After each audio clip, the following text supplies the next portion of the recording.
Welcome to the channel. This is a place for people interested in philosophy and psychology. In this series, we look at some of the most influential philosophers and what they have to teach us about living a good life. Today we will be looking at Epictetus, one of the most influential Stoics and someone who has had a massive impact on me personally. The title of this episode comes from one of the key ideas in Epictetus' teachings: live your philosophy. So let's see what that means. Before we begin, I just want to let you know that there is a way to support the channel. If you would like to help support the channel and get access to some exclusive perks, please check out the links below. Epictetus was born a slave and remained a slave for most of his life. He was born in Greece around 55 AD and spent the first 30 years of his life in slavery until he was finally freed by his master. While he was a slave, he earned his freedom by working as a teacher of rhetoric, the art of effective or persuasive speaking or writing. Upon gaining his freedom, he continued to travel around the Roman world teaching until he settled down in Nicopolis.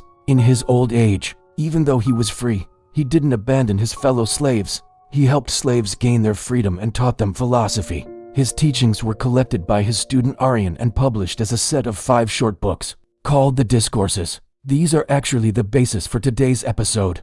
Unlike Seneca or Marcus Aurelius, whose work had more of a focus on politics and the role of the philosopher in society, Epictetus had a more practical approach to philosophy and focused on how to live a good life.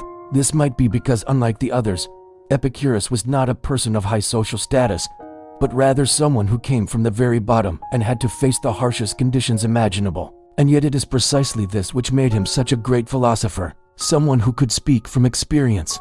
In his teachings, he talks about anger, incontinence, dealing with other people, finding happiness, and many other topics. But for our discussion today, I would like to focus on 2 of his ideas. The first is about accepting what is up to us and not up to us, and the second is live your philosophy. The first idea is probably Epictetus' most famous idea. It comes from Book 2, Chapter 7 of his teachings and goes as follows: there are things that are up to us and there are things that are not up to us.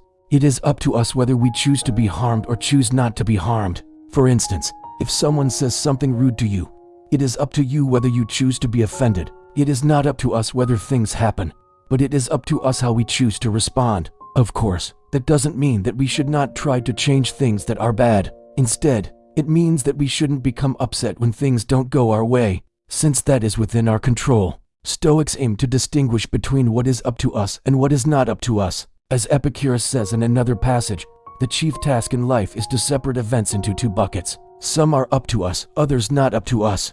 If an event is in our control, we can take a proactive stance and make plans. If an event is beyond our control, we should accept it with tranquility. This teaching can help us with pretty much any situation we find ourselves in. When something happens that we did not want to happen, we can use this teaching as a framework for understanding what has occurred. First, we ask ourselves, was this up to me? If the answer is yes, then we can look at what went wrong and see how we can do better next time. But if the answer is no, then we should accept that sometimes things simply don't go our way and that we cannot control everything. And while this may seem obvious, it is in practice quite difficult to distinguish between what is up to us and what is not up to us. Sometimes we can feel like nothing is up to us. We blame circumstances, our childhood, our parents, our genes, or other things outside of our control. On the other hand, we can also feel like everything is up to us.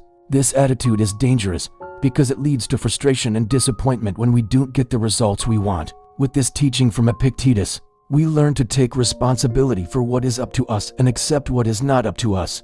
By doing this, we can free ourselves from unnecessary stress and worry. Now let's move on to the second idea, which is live your philosophy. This is one of my favorite ideas from Epictetus, and it is discussed in Book 4, Chapter 1. In this passage, Epictetus discusses how each person has their own particular task in life, and that your life must therefore conform to the kind of person you are. If you are a musician, your life must conform to being a musician. If you are a general, your life must conform to being a general, and so on. But Epictetus does not stop there. He continues by saying that this also applies to philosophy. If you are a philosopher, your life must conform to philosophy. This means that you must behave according to philosophical principles, not only in some situations, but always. A philosopher is not someone who merely talks about virtue and living a good life, but who actually lives a good life. A philosopher is not someone who is knowledgeable about philosophy, but who actually puts those teachings into practice. To be a philosopher,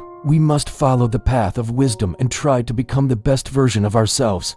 We must face our fears, overcome obstacles, and try to live a virtuous life. But what does this actually mean in practice? Well, this, of course, is not easy to answer. It depends on our circumstances, the kind of person we are, and what we believe. However, I think we can say that to live our philosophy, we must follow these 3 steps. First, we need to find a philosophy that we agree with, a philosophy that helps us live a good life and that gives us guidance in difficult situations. Next, we need to study and learn that philosophy. We need to read the texts, listen to podcasts, watch videos, talk to people, and learn as much as we can. Finally, we need to put what we have learned into practice. We need to try to live according to the principles of that philosophy, even when it is difficult. We need to face our fears, overcome obstacles, and try to be the best version of ourselves. This is what it means to live our philosophy. It means to make our beliefs a part of our lives, not just something we talk about or think about. It means to be a doer, not just a thinker. Of course, we are all human and we will all make mistakes. We will all fall short of our ideals, but we must not give up. We must keep trying to live according to our philosophy, no matter how difficult it may be. As you can see, Epictetus had a very practical approach to philosophy, and he gave us many teachings that can help us live a good life. One of his most famous ideas is to accept what is up to us and not up to us. This can help us with pretty much any situation we find ourselves in, and it can help us to free ourselves from unnecessary stress and worry. Another one of his ideas is the idea to live your philosophy, to find a philosophy that we agree with and to put it into practice in our everyday lives. Thank you for watching. If you enjoyed this episode, please hit the like button and share it with a friend. Also, if you haven't already, please consider subscribing. It really helps out. You can also check out the support page to support the channel. I would love to hear your thoughts on Epictetus. What are some of his ideas that have impacted you the most? Let me know in the comments below. If you haven't already, you can also check out the playlist for more episodes on philosophy. Thank you again for watching, and I'll see you next time. We often fall into the trap of believing that knowing is enough. We collect quotes, read books, attend seminars, but when life tests us, our habits and impulses take over. Epictetus challenges us. What use is wisdom if you don't apply it when it matters most? Can you remain calm when offended? Can you choose honesty over convenience? Can you practice temperance when no one is watching?